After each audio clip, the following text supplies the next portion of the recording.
জাতীয় নাগরিক পার্টির উত্তরাঞ্চলের মুখ্য সংগঠক সার্জিস আলম বলেছেন, যে নির্বাচন কমিশন একটি রাজনৈতিক দলকে প্রাপ্য মার্কা দেওয়ার সৎ সাহস দেখাতে পারে না, তাদের অধীনে একটি সুষ্ঠু নির্বাচন হতে পারে না। দুপুরে দিনাজপুর শিল্পকলা একাডেমি মিলনায়তনে সমন্বয় সভা শেষে কথা বলেন সার্জিস। তিনি আরো বলেন, শাপলা প্রতীক নিয়েই এনসিপি নির্বাচন করবে।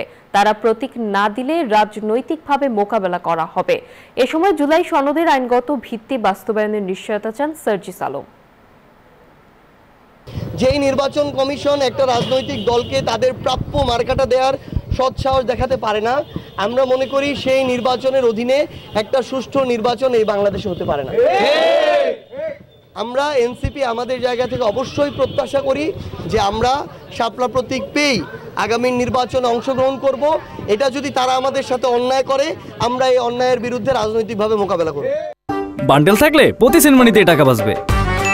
বিকাশ সেনমানি বান্ডেল কিনে জিতুন প্রতি লেনদেনে।